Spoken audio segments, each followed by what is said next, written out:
Hello everyone, welcome to ब्रा classes. I hope you are doing great. आज हम polity का एक टॉपिक डिस्कस कर रहे हैं, law of nomination in elections. आपको पता है लोकसभा इलेक्शंस चल रहे हैं अभी, तो गुजरात का जो सूरत कॉन्स्टिट्यूंसी है वहाँ पर एक कैंडिडेट अनअपोज इलेक्ट हो गए हैं, राइट। इस वजह से इस टॉपिक को हम डिस्कस कर रहे हैं एंड यहाँ पर हम बहुत ही इंपॉर्टेंट कॉन्सेप्ट डिस्कस करने वाले हैं पॉलिटी का, लॉ ऑफ नॉमिनेशन। प्रपोजर्स कैसे प्रपोज करते हैं, कैसे नॉमिनेट करते हैं, रूल क्या है, आरपीए क्या कहता है, कॉन्स्टिट्यूशन क्या कहता है, कौन सा article, everything. And this is going to be an interesting and important one from our exams point of view. Let's start.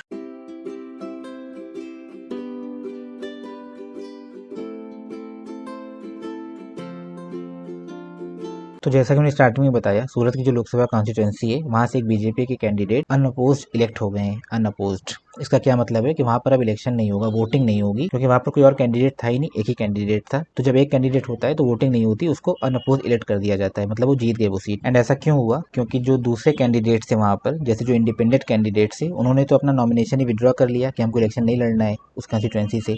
और जो कांग्रेस पार्टी के कैंडिडेट थे उनका जो नॉमिनेशन पेपर था वो रिजेक्ट हो गया था। क्यों रिजेक्ट हो गया पेपर? क्योंकि जो प्रपोजर्स थे उस कैंडिडेट के, उन्होंने जो सिग्नेचर की थी वो सिग्नेचर फेक थे। तो इस तरह कोई भी कैंडिडेट बचा नहीं उस कॉन्स्टिट्यूंसी के लिए, बस एक कैंडिडेट बचा। तो जब एक कैंडिडेट बचता है तो उसको अनअपोज इलेक्ट कर दिया जाता है, वहां पर वोटिंग नहीं होती। Now let's see law of nomination क्या है। तो जो रिप्रेजेंटेशन ऑफ पीपल एक्ट 1951 उसका सेक्शन 33 लॉ ऑफ नॉमिनेशन के बारे में बात करता है कि जो भी कैंडिडेट इलेक्शन लड़ना चाहता है उसका एक वैलिड नॉमिनेशन होना चाहिए। नॉमिनेशन का क्या मतलब है कि जिस कंस्टिट्यूंसी से आप इलेक्शन लड़ना चाहते हैं वहां का कोई एक वोटर आपका नेम प्रपोज करता है, आपको सपोर्ट करता है, आपको स्पॉन्सर करता है, राइट। उस कंस्टिट्यूंसी के वोटर को ही प्रपोजर कहते हैं। यहाँ पर प्रपोज करने वाला प्रपोजर। तो यहाँ पर एक चीज आप नोटिस कर सकते हैं कि आप जैसे इलेक्शन लड़ना चाहते हैं, आप कैंडिडेट हैं, तो लोकसभा अगर इलेक्शन हो रहा है तो आप पूरे इंडिया में कहीं से भी लड़ सकते हैं। जरूरी नहीं है कि जिस कंस्टिट्यूंसी से आप लड़ना चाहते हैं आपका नाम उसी इलेक्टोरल रोल में रजिस्टर हो। आपका नाम किसी भी कंस्टिट्यूंसी में रजिस्टर हो सकता है और आप इलेक्शन कहीं से भी लड़ सकते हैं, except autonomous districts. North east के कुछ डिस्ट्रिक्ट्स को छोड़ दें तो पूरे इंडिया में आप कहीं से भी लड़ सकते हैं इलेक्शन। बट ये जो प्रपोजर है ये उसी कंस्टिट्यूंसी से होना चाहिए जहाँ पे प्रपोज कर रहा है, राइट। वहीं का वोटर होना चाहिए, उसी इलेक्टोरल रोल में इसका नेम होना चाहिए। This difference is important. तो एक प्रपोजर कैंडिडेट को स्पॉन्सर करता है। नाउ कितने प्रपोजर होने चाहिए? तो अगर आप इंडिपेंडेंट कैंडिडेट हैं, किसी पार्टी के नहीं है या किसी अनरिकॉग्नाइज पार्टी के हैं, तो आपको 10 ऐसे प्रपोजल चाहिए। उस कंस्टिट्यूंसी के 10 वोटर आपका नाम प्रपोज करें तो ही आपका नॉमिनेशन पेपर सबमिट होगा। और अगर आप किसी रिकॉग्नाइज पार्टी के हैं, लाइक बीजेपी, कांग्रेस या आम आदमी पार्टी, तो आपको बस एक प्रपोजर की जरूरत है। कोई एक वोटर भी उस कंस्टिट्यूंसी का आपको स्पॉन्सर कर दे, आपके नेम पे साइन कर दे, तो आपका पेपर सबमिट हो जाता है। अनदर इंपॉर्टेंट फैक्ट इज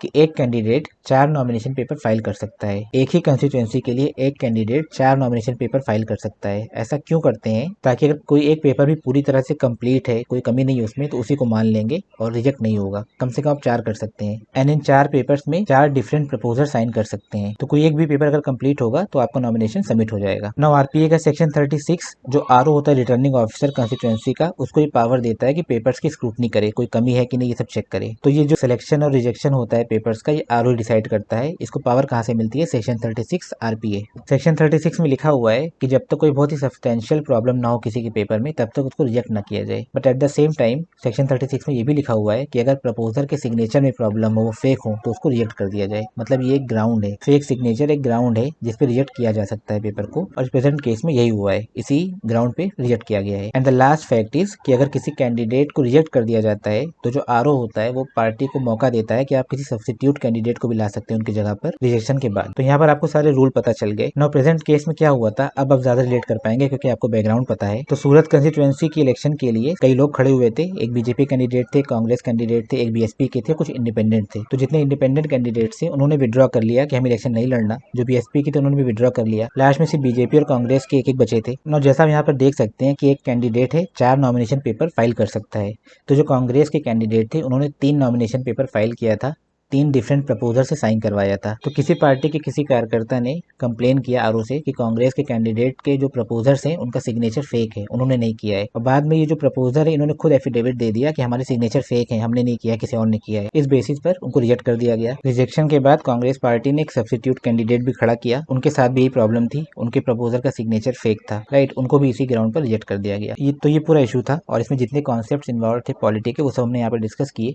इस शीट पर जितनी भी बातें लिखी हुई हैं बहुत ही शॉर्ट में, वो सारी इंपॉर्टेंट है, आप याद रख सकते हैं। Now you may wonder what now, जैसे ये सब हो गया तो इसके बाद आगे लीगल रिकॉर्ड्स क्या है, क्या कर सकते हैं। तो वन इंटरेस्टिंग फैक्ट आप यहाँ पे देख सकते हैं कि अभी तक सिर्फ 35 ऐसे कैंडिडेट्स हैं जो अनअपोज इलेक्ट हुए हैं लोकसभा में, आज़ादी से लेके अब तक।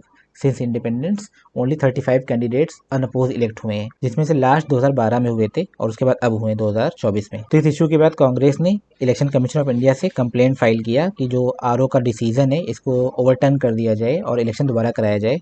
But it is very unlikely कि ईसीआई कोई एक्शन लेगा इस पे। ऐसा क्यों है? क्योंकि जो कॉन्स्टिट्यूशन का आर्टिकल है 329B, इसमें साफ साफ लिखा हुआ है कि किसी भी इलेक्शन के नतीजे को अननेसेसरी चेंज न किया जाए अनलेस स्टेट हाई कोर्ट उसके बारे में कोई एक्शन ले। राइट तो यहाँ पे competent authority state high court है। तो यहाँ पर जितने भी रिलेवेंट एंड इंपॉर्टेंट फैक्ट्स थे इस इशू से रिलेटेड वो सब हमने यहाँ पर देखे। आई होप आपको सब कुछ समझ में आया हो। And if that is the case, यहाँ पर एक एमसीक्यू है आपके लिए हमेशा की तरह। आप इन स्टेटमेंट्स को पढ़िए, इसका जो भी आंसर हमें कमेंट करके बताइए, आपका आंसर सही या नहीं मैं रिप्लाई करके बताऊंगा। So this is it. If you are still here, I hope you must have enjoyed this video. And if that is the case, please let me know by pressing the like button. Share this video with your friends and say something, anything in the comment section. I'm all ears. And most importantly, if you haven't subscribed to us already, please do subscribe. So that's it. Let's see you in some other video. Till then, take care.